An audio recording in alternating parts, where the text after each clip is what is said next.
કેમ છો મિત્રો બધા? આઈ હોપ તમે બધા મજામાં જ હશો. અને આજે છે ને જુઓ આ ટ્રેન આવી તો અત્યારે વાગી ગયા છે સવારના 8 અને હું જાઉં છું મતલબ કે શું કહેવાય જોબ ઉપર, કેમ કે આજે બીજું એક ઇન્ડક્શન મતલબ ઇન્ટરવ્યૂ જેવું છે. તો આજે મારે પહેલી જોબ નથી એટલે હું આજે બીજી જોબ ઉપર મારે ઇન્ટરવ્યૂ છે મિત્રો. તો જુઓ સવારમાં પ્રતિક તો જતા રહ્યા વહેલા, પણ હું સવારમાં નીકળી છું એટલે જોઈ લો તમે ખાલી કેટલું વરસાદ પડ્યો છે. અને ઠંડી તો એટલી બધી છે ને, ગજબ ઠંડી લાગે છે મિત્રો.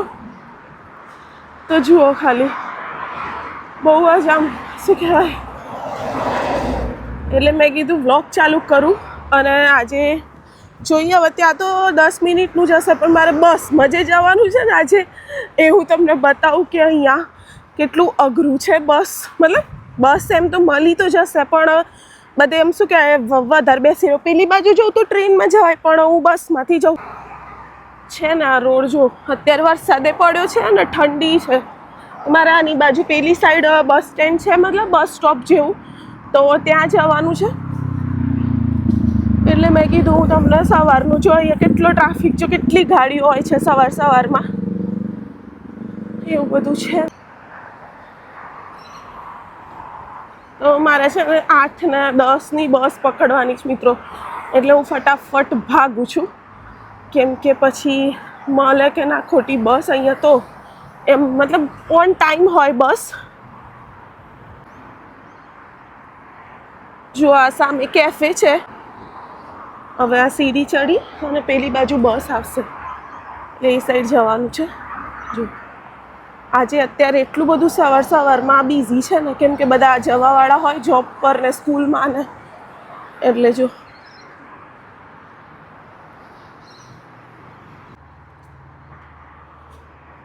તો જોઈ લો મિત્રો ઉપરથી આ ટ્રેન સ્ટેશન જ છે, નીચે ટ્રેન જો, અને ઉપર કોઈ છે નહીં. આ થોડા ખાબોચિયા ભરાયા છે.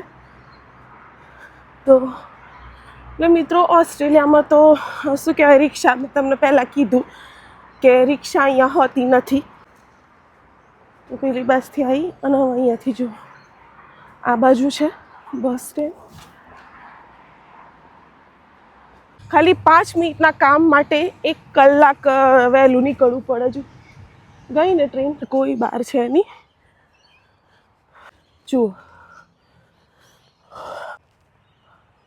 અત્યારનું બહુ મસ્ત વરસાદ પડી ગયો છે ને, એટલે બહુ મસ્ત લાગે છે. આખો મેઇન હાઈવે છે અને એની અંદર આ સોસાયટીનો પડે છે. ઓ શિટ, બસ તો ગઈ ના, તો સ્કૂલ બસ હતી. આપણે 5 મિનિટ વહેલા પહોંચી ગયા છીએ. 5 મિનિટમાં બસ આવશે અને એના માટે મેં છે ને કાર્ડ બી લીધું જો મિત્રો. પડી ગયું બસનું કાર્ડ બી છે જો. તો આ કાર્ડ વગર મતલબ જવાય, પણ બહુ પછી જો ડેબિટ કાર્ડ ટેપ કરીને જઈએ તો બહુ પૈસા લાગી જાય. એટલે વરસાદ પડ્યો છે ને તો એટલું જોરદાર લૂક આવે છે જો મિત્રો.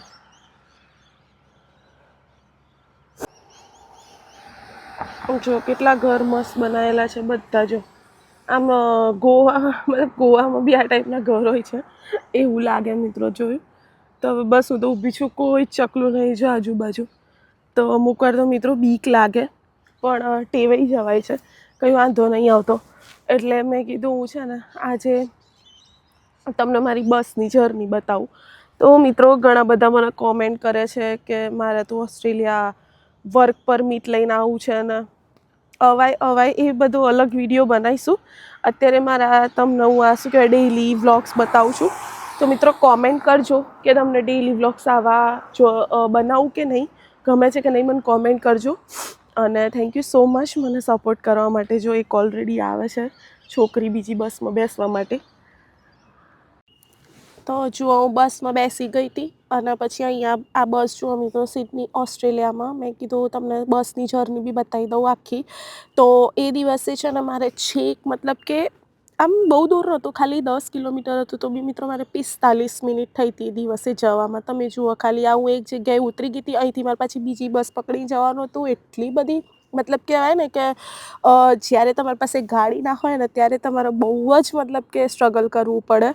અને જો આ અત્યારે હું નીકળી ગઈ હતી મારું કામ પતાવીને રિટર્નમાં, તો મેં કીધું થોડું બતાવી દઉં તમને, કેમ કે મારો છે ને એ વખતે મારા માઇકનું શું કહેવાય બેટરી લો થઈ ગઈ હતી. એટલે મિત્રો મેં એ વખતે વિડીયોમાં સહેજ બી અવાજ નહોતો એટલે હું વોઇસ ઓવર કરું છું. તો આ જુઓ બધું અહીં. તો બસ હવે મારું કામ પતી ગયું અને હવે છે ને હું અહીંયાથી જાઉં છું, ટ્રેનમાં જઈશ અને ટ્રેનમાંથી પછી પાછી બસ પકડવાની છે. એટલે બહુ સ્ટ્રગલ છે મિત્રો. હવે મને એવું લાગે છે કે મારે ગાડી લાવી દેવી પડશે, એમાં મારો ડર ભાગાઈ દેવો પડશે. એટલું બધું અઘરું પડ્યું છે મને બસમાં, આઈ સ્વેર. જુઓ કોઈ છે નહીં, ફરીથી અહીંયા પાછી બસ પકડવાની છે. સ્ટેન્ડ ઉપર ઊભી છું. તો મિત્રો એવું છે મારા કામ તો બધા પત્યા, પણ બાપા કેટલા વાગે ખબર, 11 વાગી ગયા છે. હું લગભગ સવારે કેટલા વાગે મેં વ્લોગમાં કીધું છે ત્યારની હું નીકળી છું અને અત્યારે 11 વાગી ગયા છે. તો બસ હવે આપણે રાહ જોઈએ. હવે 5 મિનિટમાં પાછી બસ છે અને અહીંથી પાછું ટ્રેન સ્ટેશન, અને ટ્રેન સ્ટેશનથી ઘરે જઈશ. એટલે પ્રતિક તો આજે ફ્રાઈડે છે એટલે 12 વાગે છૂટશે. તો એવું બધું છે. તો પછી જુઓ આ છે ને આખું રેલવે સ્ટેશન જ, મતલબ ટ્રેન સ્ટેશન પર મેં કીધું બસ તો મને મળી ગઈ. પછી હું ટ્રેન સ્ટેશન પર આવી. તો મિત્રો ઓસ્ટ્રેલિયામાં અગર જો તમે છો અને તમને ગાડી નથી આવડતી તો આ વસ્તુ તો થવાનું જ છે. તો આ જુઓ ટ્રેન આવી ગઈ હતી બહુ મસ્ત. મેં કીધું કે આ તમને વ્લોગમાં તો બતાવી દઉં. પછી જો આ ટ્રેનમાં બેસી ગઈ હતી અને અહીંયાથી મારે લગભગ 2-3 સ્ટેશન પછી ઉતરવાનું હતું. પણ મિત્રો આ ટ્રેનમાં એટલું અઘરું હતું ને કે જો હું ધ્યાન ના રાખું તો છેક આગળ જતી રહેત, કેમ કે જે ઉપર પેલું લખેલું બતાવે ને કે નેક્સ્ટ સ્ટેશન આ છે, તો આમાં તો કશું જ બતાવતું નહોતું. અને પછી જો આ બધા એક પછી એક સ્ટેશન આવતા હતા અને અહીંયા મેં કીધું હવે પછી બસ જો અમારા સ્ટેશન પર ઉતરી ગઈ. અને અહીંયા મિત્રો આ રીતે જુઓ આ ટેપ કર્યું, કોઈ અહીંયા કંડક્ટર હોય નહીં, આ રીતે જ ટેપ કરી. એટલે મિત્રો બસ હવે જો અહીંયાથી મારા ઘરનો રસ્તો મતલબ કે છે ને આઈ થિંક 10 મિનિટ જેટલો હતો. તો આ આખી જર્ની તમે જોઈ કે કેટલું અઘરું છે ગાડી વગર ઓસ્ટ્રેલિયામાં. હું એકલી ગઈ ને એકલી ઘરે આવી હતી મિત્રો. એટલી થાકી ગઈ હતી, 7 વાગ્યાની નીકળી હતી ને 12 વાગે ઘરે આવી હતી. તો મિત્રો બસ આ જ હતો મારો વિડીયો. તમને વ્લોગ કેવો લાગ્યો? જે મેં થોડા ઘણા ક્લિપ્સ લઈને મેં વ્લોગ બનાવવાનો ટ્રાય કર્યો છે. તો મિત્રો મને કહેજો કેવો લાગ્યો vlog. Thank you so much મારો વ્લોગ જોવા માટે. મળીએ નેક્સ્ટ વ્લોગમાં. બાય મિત્રો.